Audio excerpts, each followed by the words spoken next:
Hello hi नमस्ते, welcome back to my channel again. और आप सभी का बहुत बहुत स्वागत है मेरे यूट्यूब चैनल साइको सूत्रा पर। आज का प्लेलिस्ट हम कंटिन्यू कर रहे हैं जो कि साइकोपैथोलॉजी का। आज हम पढ़ने वाले हैं different models, right, models of abnormalcy. चलिए स्टार्ट करते हैं। सबसे पहला मॉडल है बायोमेडिकल मॉडल। अगर हम मेडिकल मॉडल के बारे में देखें, this model consider organic pathology to be definite cause of mental disorders. All persons suffering from mental disorder are considered to be abnormal, unhealthy and defective. जो भी इंसान किसी बीमारी से, स्पेसिफिकली अगर कोई दिमागी बीमारी से पीड़ित है तो उसको क्या माना जाता है कि ये डेविएंट है, अनहेल्दी है, स्वस्थ नहीं है और एबनॉर्मल है, ठीक है, असामान्य है। This concept of mental illness is called the organic view, ठीक है। बायोमेडिकल को एक और भी क्या बोलते हैं, मेडिकल को बोलते हैं organic view, organic pathology, organic view of view point और the medical model.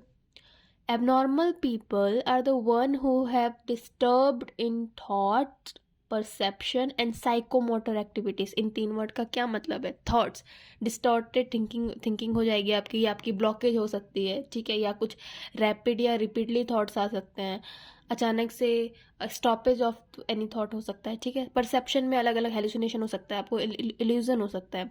Psychomotor activities में भी आपकी इनवॉलेंट्री इंक्रीज साइकोमोटर एक्टिविटी और डिक्रीज साइकोमोटर एक्टिविटी हो सकती है, ठीक है। The normal are free from all of this, ठीक है। नॉर्मल इंसान होगा वो इन सब चीज़ों के डिस्टर्बेंस से परे होगा, ठीक है, वो एकदम नॉर्मल फंक्शनिंग कर रहा होगा in terms of their thought, perception, psychomotor activities.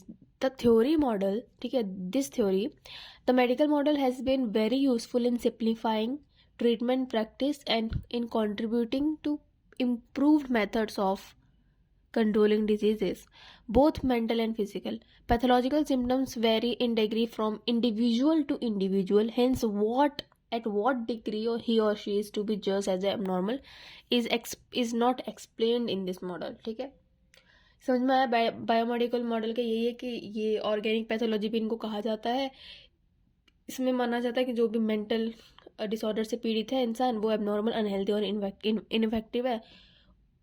जो एबनॉर्मल होगा, ठीक है, जिसका एबनॉर्मल बिहेवियर होगा, मतलब बायोमेडिकल मॉडल में उसमें थॉट्स में डिस्टर्बेंस आएगी, परसेप्शन में आएंगे और साइकोमोटर में आएगा, ठीक है। और नॉर्मल पीपल इन सबके परे एकदम नॉर्मल फंक्शनिंग कर रहा होगा। सेकेंड मॉडल है हमारा psycho analytic model. Sigmund Freud की याद आई होगी, है ना। ओके, वही सेम बात है बट पैथोलॉजिकल पर्सपेक्टिव क्या है इसका, आज हम ये जान रहे हैं, ठीक है। The first step towards the understanding psychological factors in mental disorders were contributed by Sigmund Freud. The major principle of this model were derived from the clinical study of individual neurotic patients से study लाया गया है ये, ठीक है, principal बनाया गया है। कैसे? तीन प्रिंसिपल है, ठीक है, मतलब तीन सब सिस्टम होते हैं ना, end, ego, super ego.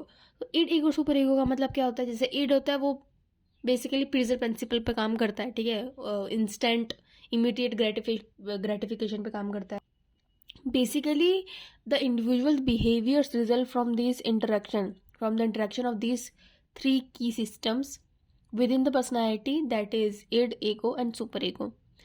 It में क्या होता है? It is source of instinctual drive. दो टाइप के होते हैं, कंस्ट्रक्टिव और डिस्ट्रक्टिव। जैसे हम कह सकते हैं ना, लाइफ इंस्टिंक्ट और डेथ इंस्टिंक्ट। लाइफ इंस्टिंक्ट में क्या होता है कि आप जीना चाहते हो, ठीक है, सेक्सुअल नेचर होता है, और लाइफ एनर्जी होती है इन टर्म्स ऑफ लिबिडो। लेकिन डिस्ट्रक्टिव ड्राइव्स क्या होती है? आप अग्रेशन की तरफ जाओगे, डिस्ट्रक्शन, इवेंचुअली आप डेथ की तरफ बढ़ोगे। Freud use the term sex in broader sense to refer to almost anything, ठीक है, anything pleasurable from eating to creativity, सब चीज़ में उन्होंने ये टर्म डाली है, ठीक है। The id is completely selfish with the immediate gratification of instinctual needs without reference to reality or moral consideration। मतलब जो id है ना, ईगो को देखता है ना, सुपर ईगो को देखता है। Hence it operates in the terms of pleasure principle, while the id generate mental images and wish fulfilling fantasies called the primary thinking process. क्या बोलते हैं? इट जो मेंटल फंक्शन इमेजेस बनाता है तो क्या बोलते हैं? Primary thinking process. And it can not take the action needed to meet instinctual demands. Ego की बात करें तो इमीडिएट सुनो, ये जो होता है ये सुपर ईगो और इट, इनके बीच में होता है, ये समझ लो कि रियलिटी और मॉरलिटी से ये डील कर रहा होता है, मतलब प्लीजर से और मॉरलिटी के बीच में, यानी ये रियलिटी से डील कर रहा होता है. It mediates between the demands of id and realities of the external world for the survival of individual. Ego such adaptive measures call the secondary thinking process. ठीक है, पहले प्राइमरी प्रोसेस में क्या था, जो इट मेंटल इमेजेस और wish fulfilling fantasies बना रहा था. इट जो मेंटल इमेजेस बना रहा था वो था प्राइमरी, ठीक है, प्राइमरी थिंकिंग प्रोसेस. और जो ईगो बना रहा है वो क्या है, एडेप्टिव मेजर्स जो बना रहा है उसका क्या नाम है, secondary thinking process. Thus ego operates in the terms of reality principle. The super ego क्या होता है. अच्छा, साइको एनालिटिक के ऊपर 3-4 वीडियो डिटेल में आ रखी हैं, आप कोई सा भी एक खोलिए अगर आपको इस टॉपिक के बारे में नहीं पता है और अच्छे से डीप में जानना है. लिंक डिस्क्रिप्शन में डाल दूंगी, आप चैनल पे जाके देख सकते हैं, आप सर्च कर सकते हैं साइकोएनालिटिक मॉडल या सिगमंड फ्रॉइड के नाम से आपको मिल जाएगा. थर्ड क्या होता है 3 की सिस्टम्स में, द सुपर ईगो क्या करता है, it's like it work on morality principle and is same as the conscience, and as we know the conscience comes into being by learning the taboos and moral societies, ठीक है, moral values of the society. It is concerned with the right or wrong. आपने देखा होगा काफ़ी बच्चे situation से इस चीज़ में डील करते हैं कि ये सही है गलत है तो मैं नहीं करूँगा, सही कितना भी इंपॉर्टेंट हो, और सही है तो मैं कर दूंगा, ठीक है, चाहे ये किसी और के लिए गलत हो.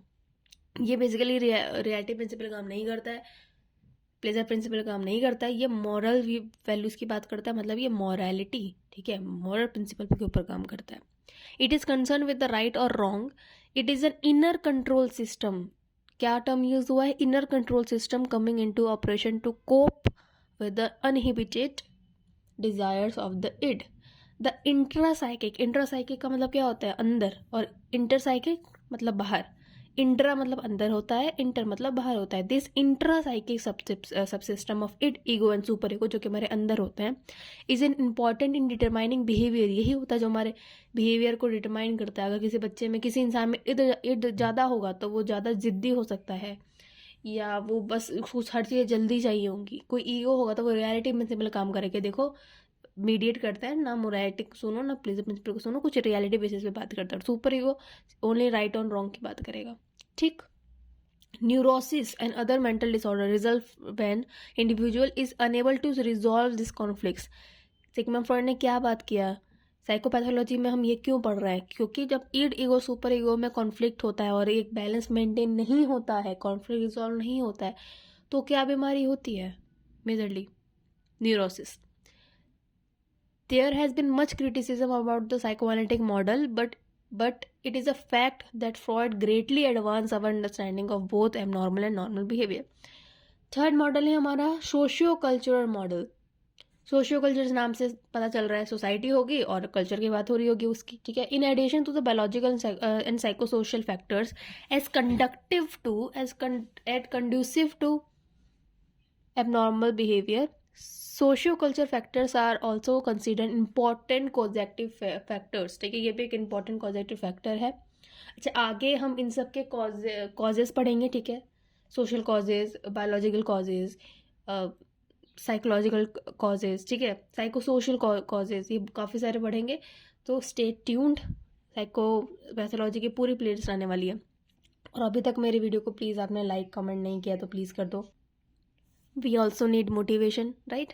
सो प्लीज़ आप कमेंट में करके बताओ कैसा लग रहा है ये वीडियो, आपको हेल्प कर रहा है कि नहीं, कुछ भी कमेंट करो, ठीक है. It would be very nice of you, ठीक है. और please do like my video. चलिए, सोशो कल्चर मॉडल की अगर बात करें तो socio culture factors are also considered important causative factors.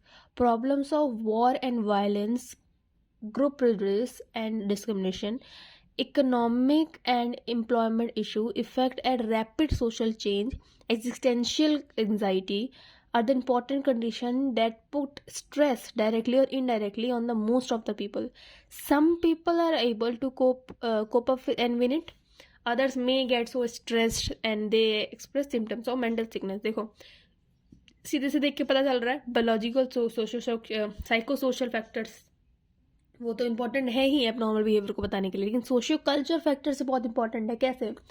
Society कहते हैं ना कि we are changing beings in this changing world. जैसे जैसे दुनिया बदल रही है, इंसान भी बदल रहा है। इंसान के rules, regulation, values, social changes बढ़ रहे हैं, एम्प्लॉयमेंट इश्यूज आ रहे हैं, इकोनॉमिक इश्यूज आ रहे हैं, स्टीरियोटाइप बढ़ रहा है, हो सकता है कहीं वॉल वायलेंस बढ़ रहा हो, प्रॉब्लम्स आ रही हों, ग्रुप प्रेजुडिस बढ़ रहा हो, ठीक है, effects at rapid social change, existential crisis हो रहा हो किसी को, मतलब किसी को थॉट से ही अंदर अंदर एंजाइटी हो रही है कि ये लाइफ नहीं है, ठीक है, या उसको डेथ के बारे में सोच के बहुत ज़्यादा डर लग रहा है, या वो ये सोच रहा है कि भाई मैं सब कर क्यों रहा हूँ जब मैं एक दिन मर जाऊंगा तो, ठीक है।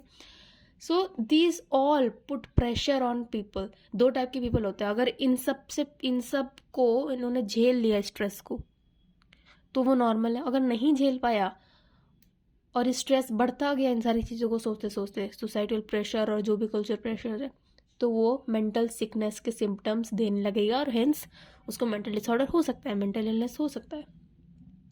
फोर्थ है statistical model. It involve the analysis either responses on the test of the questionnaire और observation on the some particular behaviour variable और behavior variable or variables. The degree of deviation from the standard norms arrived at statistically characterizes the degree of abnormality. Abnormality देखो, normal और abnormal, इस नाम से, normal के नाम से जितना वो व्यक्ति दूर होगा इसका मतलब वो उतना एबनॉर्मल है, और एबनॉर्मल के नाम से जितना व्यक्ति पास होगा इसका भी मतलब वो एबनॉर्मल है। एबनॉर्मल शब्द से वो व्यक्ति जितना दूर डेविएट करेगा इसका मतलब वो एबनॉर्मल कम है या नॉर्मल है, ठीक है। आई होप कि आपको इससे समझ में आ रहा हो, ठीक है। जो लोग सब नॉर्मल में आएंगे, देखिए वो इस तरफ जा रहे हैं। नॉर्मल वाले बिटवीन IQ ऑफ 100 और सुपीरियर वाले थोड़े इधर जा रहे हैं, right. Normal IQ distribution curve है ये, बेल कर्व भी बोलते हैं, ठीक है। फॉर एग्जाम्पल सीखते हैं। In the case of intelligence where the IQ of 100 is considered as normal, interpreting that the measure of the two ends normal distribution curve becomes difficult. For the instance, according to an IQ of 150, what is above average becomes the index of abnormality when the statistical criteria is applied to it. देखा जाता है कि 100 तक equivalent जो इंसान है वो normal में है, लेकिन अगर इससे कम है या इससे ज़्यादा है, इसे डेविएट कर रहा है ज़्यादा, तो क्या हम उसको एबनॉर्मल मानेंगे? मतलब ज़्यादा वाले को भी क्या एबनॉर्मल मानेंगे, क्योंकि वो तो डेविएट कर रहा है नॉर्मल पॉपुलेशन से। So it is subjective also, ठीक है। सो आई होप आपको समझ में आया हो। Okay, so that is all about this. Next जो हमारा वीडियो आएगा वो है causative factors of mental disorder. इसमें हम बायोलॉजिकल फैक्टर पढ़ेंगे, ठीक है, सोशो साइको सोशल फैक्टर्स पढ़ेंगे, एंड लास्ट जो है हमारा सोशो कल्चर फैक्टर्स पढ़ेंगे। सो आई होप आपको ये लेक्चर समझ में आया हो, आपको हेल्प किया हो। टेलीग्राम का लिंक, ग्रुप लिंक मैं कमेंट सेक्शन में पिन कर देती हूँ, आप वहाँ पे जा सकते हैं। कोई भी साइकोलॉजी से रिलेटेड क्वेरी एंड नोट्स आप उसमें पा सकते हैं। So thank you so much for watching, keep supporting, all the best for the future.